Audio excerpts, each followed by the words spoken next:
ಬೆಂಗಳೂರು ನಗರದಲ್ಲಿ ರಾತ್ರಿ ಇರಲಿ ಈಗ ಹಗಲು ಹೊತ್ತಲ್ಲೂ ಓಡಾಡೋದು ಕಷ್ಟ ಆಗಿದೆ. ಜನರ ಮಧ್ಯೆ ಇದ್ರೂ ಸಹ ಟಾರ್ಗೆಟ್ ಮಾಡೋ ದುಷ್ಕರ್ಮಿಗಳು ರಾಬರಿ ಮಾಡೋದಕ್ಕೆ ಶುರು ಮಾಡಿದ್ದಾರೆ. ಸಿಲಿಕಾನ್ ಸಿಟಿಯಲ್ಲಿ ರಾತ್ರಿ ಆದ್ರೆ ಸಾಕು ಓಡಾಡೋದು ಕಷ್ಟ ಅಂತ ಇದ್ರು. ಬೆಳ್ಳಂಬೆಳಗ್ಗೆ 8:45 ಸಮಯದಲ್ಲಿ ಕೆಆರ್ ಮಾರ್ಕೆಟ್ನಂತಹ ಜನನಿಬಿಡ ಸ್ಥಳದಲ್ಲೇ ನಿಂತಿದ್ದ ವ್ಯಕ್ತಿ ಬಳಿ ವ್ಯಕ್ತಿಯೋರ್ವ ಬಂದಿದ್ದ. ಹೆಲ್ಮೆಟ್ ಧರಿಸಿದ್ದ ಆತ ಸೀದಾ ತನ್ನ ಬಳಿ ಇದ್ದ ಚಾಕು ತೋರಿಸಿ ಹಣ ಕೊಡು ಅಂತ ಡಿಮ್ಯಾಂಡ್ ಮಾಡಿದ.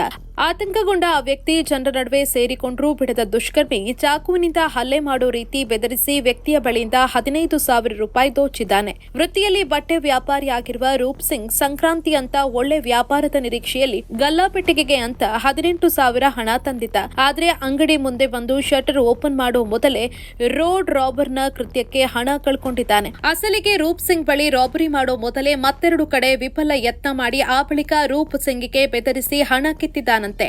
ಸದ್ಯ ಘಟನೆ ಸಂಬಂಧ ರೂಪ್ ಸಿಂಗ್ ಕೆಆರ್ ಮಾರುಕಟ್ಟೆ ಪೊಲೀಸ್ ಠಾಣೆಗೆ ದೂರು ಕೊಟ್ಟಿದ್ದಾರೆ. ಪ್ರಕರಣ ದಾಖಲಿಸಿಕೊಂಡ ಪೊಲೀಸರು ಆರೋಪಿ ಪತ್ತೆಗೆ ಬಲೆ ಬೀಸಿದ್ದಾರೆ. ಆದ್ರೆ ಅದೇನೇ ಇದ್ರೂ ನಗರದಲ್ಲಿ ಹಾಡ ಹಗಲೇ ಅದು ಜನರ ನಡುವೆ ಇರುವಾಗ ಈ ರೀತಿಯ ಕೃತ್ಯ ನಿಜಕ್ಕೂ ಬೆಚ್ಚಿ ಬೀಳಿಸಿದೆ.